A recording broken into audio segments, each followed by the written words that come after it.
Good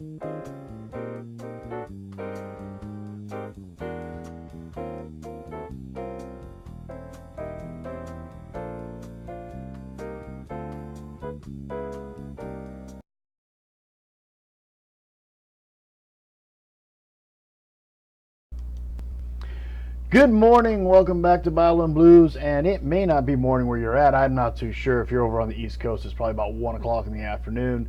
I'm out on Pacific Standard Time.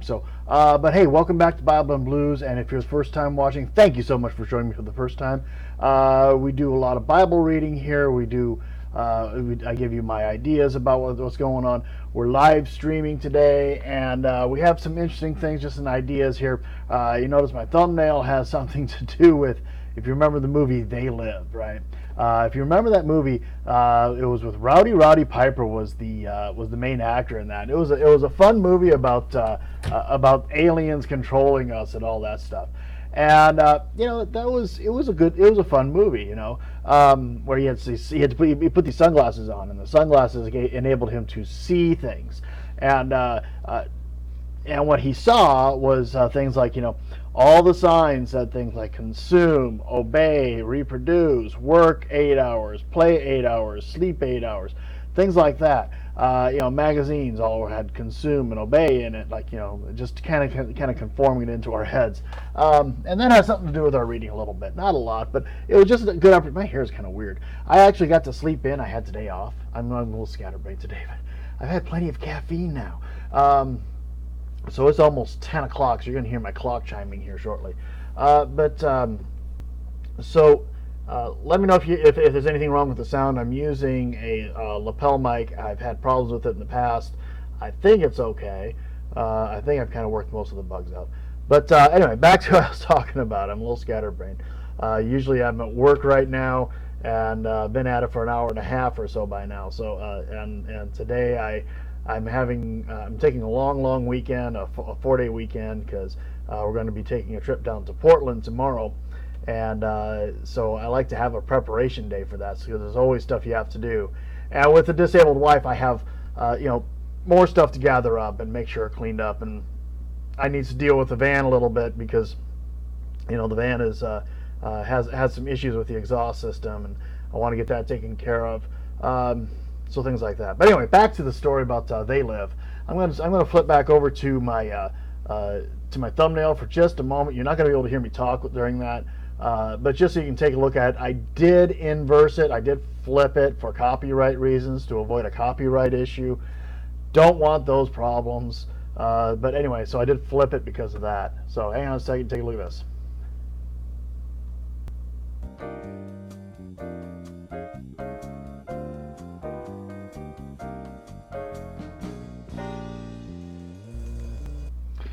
Even got to hear the end of the song.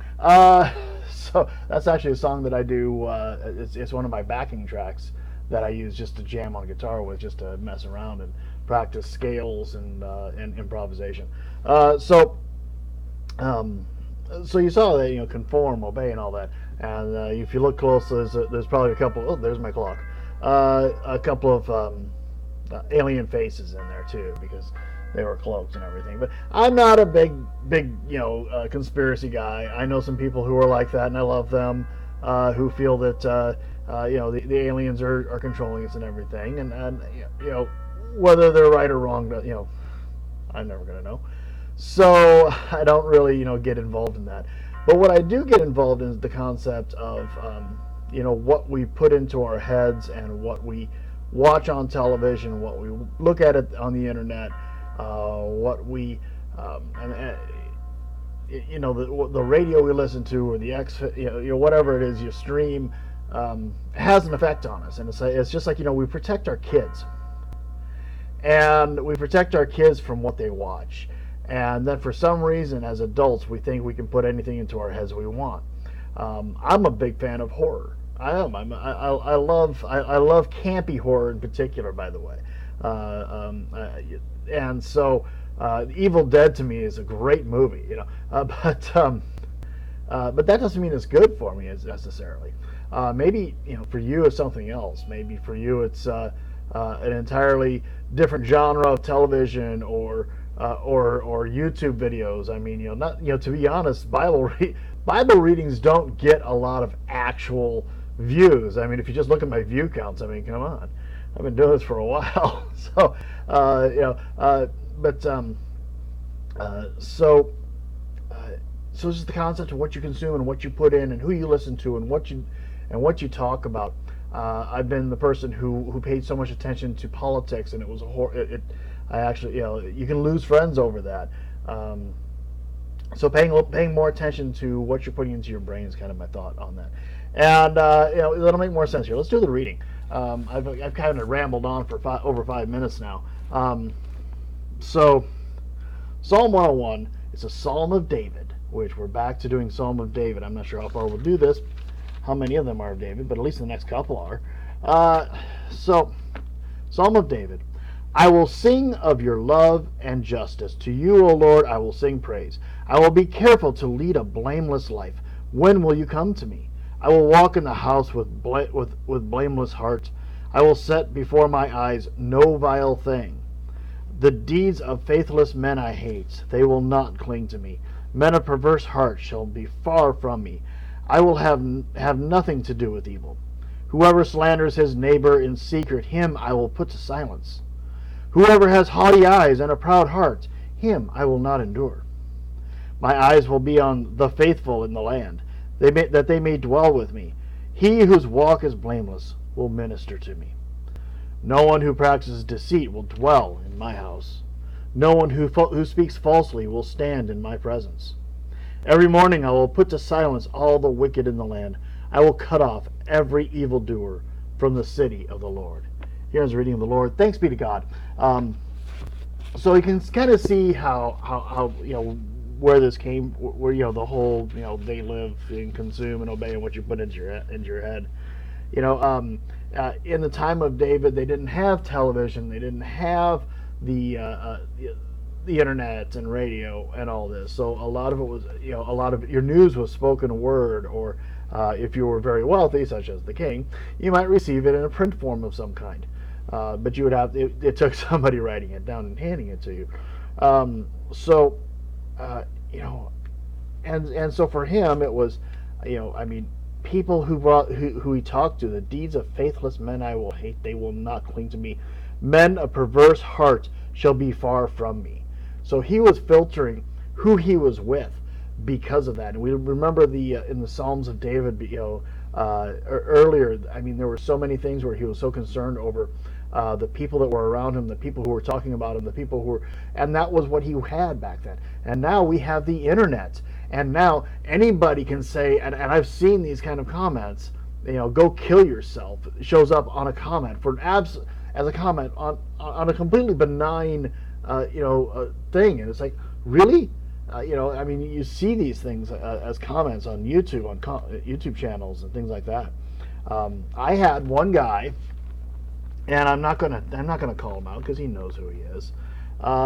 He's he apparently, I don't know if he watched my video or not, but he said he went, I would rather have a red hot sword shoved up my backside than pick up that book again or read from that book again or something along those lines.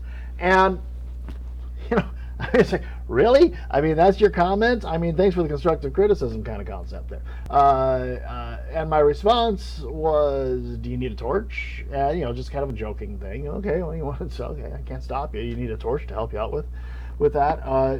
But then, but I did follow up with, but seriously, if you hate it so much, if you hate the Bible and God's Word so much, and you think maybe you're one of those people who think it's a false book for some reason, or whatever, or maybe you had really, really bad experiences with Christians growing up, I don't know, but so if this is why if you hate the book so much, why do you think you're really going to change my faith based on that attitude? Or do you think you're opening up a conversation with that? I've had other people who, started off with other very, Sky Daddy comments and things like that. I actually put Sky Daddy in the tags now, but for the keyword tags.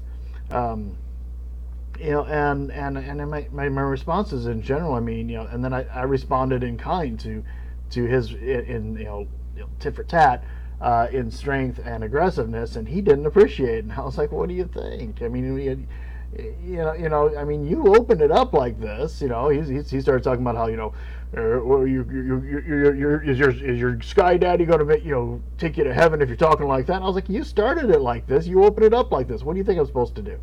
So these are the things on the internet. Okay, things on the television. Also on the internet is pornography. Pornography is a huge thing on the internet, isn't it? It was the first thing on the internet to actually turn a profit was pornography. Okay, and also the first thing that had incredible number of viruses attached to it, malware. And it still is. You want a clean computer? Guess what? Maybe you shouldn't be looking at that stuff.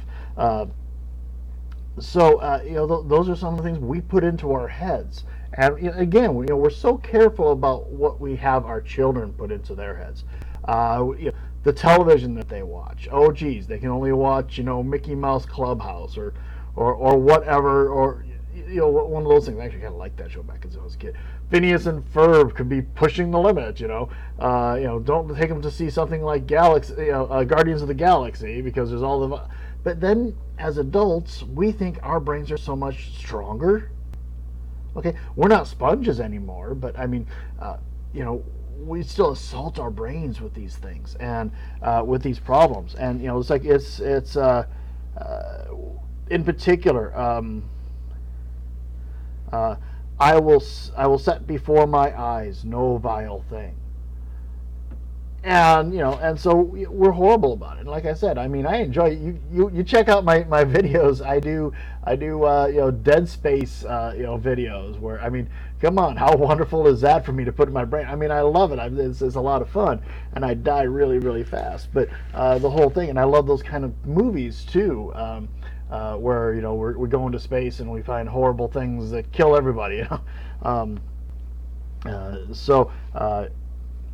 But that's not necessarily a wonderful thing to put in my brain now, is it? So that's kind of where I went with it. I know I went really way out there on maybe, but that's one of the things I read with this. And King David in this he speaks of the deeds of faithless men I hate. They will not cling to me. Okay. Men of perverse heart shall be far from me. Whoever slanders his neighbor in secret, him I will put to silence. And so, again, putting it in context of the time, I mean, how are we similar today? Again, I was talked about the comments on YouTube, and I actually have received much more love on VidMe for my videos. I mean, much more, for my Bible readings, and I really do enjoy it. I get a lot more comments. I get a lot more response and respect for what I do here. And I don't. It's nice to get respect. I'm not going to shout that down, but I do it to express the Lord, and to spread His word. If I did it just for respect and everything, I'd be awfully disappointed that I don't have 10,000 subscribers and 50,000 views per video. So because I don't, and I'm probably not. These videos are probably not going to get that anytime real soon. So anyway, so that was my thoughts on that particular reading on Psalm 101, dealing with what are you putting in front of you? Who are you listening to? Are you listening to the news and the news cycles today? The political news cycles are all about impeach Trump, impeach Trump, impeach Trump. Oh my gosh, this happened. Does this mean we're going to be impeaching him? I mean, how many times can they bring the subject up when it's not happening? I don't know. I mean, maybe something will happen with that. I have no idea. I'm not a Trumpy. I'm conservative, but I'm not a Trumpy because I don't think Trump is conservative. That's just kind of my thoughts on that. Just throw that out there. Beyond that, that's kind of what I have today. I realize I'm going to start repeating myself if I haven't already. I hope you have a great day. I shouldn't have any problems getting another video out tomorrow on the computer with some little bit of production value. Saturday and Sunday are going to be videos while I'm at my friend's house in Portland. So they're just going to be on my phone, and the background, we'll see what happens. He hasn't really experienced me doing my videos. He's a very coarse individual. You know, he's when I get with him, my language gets horrible. I'm dropping F-bombs and I'm cussing, and we're telling horrible jokes to each other all the time. Do you do that with certain friends? You know, I mean, we tell each other. You know, I mean, it's horrible innuendos. We've known each other for 25 years, so that's kind of the relationship we have and the communication we have. So we'll see what happens when I'm down there when I'm doing a video. Like I said, when I get around him, I'm cussing all the time, and my son noticed it, and it's like, really, I do that? Well, yeah, I guess I do. You know, and then I tell you don't do it, right? He's like, yeah. Okay, so you know, do as I say, not as I do thing going on there. Beyond that, hey, you know, we got 15 minutes of video here. That's probably plenty for a live stream. I did get one person watching. Thank you so much. I'll probably do a little light editing on this. I'm not too sure. Might leave it alone. Who knows? You know, I want to say thank you very much. Make sure you share this on your Facebook feed and on your Twitter. Get God's word out there. Get these ideas out there, and you know, share it on emails to certain friends. The ones that are share it with your friends that are atheists, the hardcore atheists, the militant atheists. This kind of stuff really, really irritates them. So share it with them and say, check out this guy. Isn't he a jerk? Yeah, go ahead. That's fine. And I'll field those comments. I'm cool with that. You know, I used to actually troll atheist YouTube videos for fun. That was back in my drinking days, and so I can usually handle it. I can deal with it. So have a great day. God bless you, and I'll be talking to you later.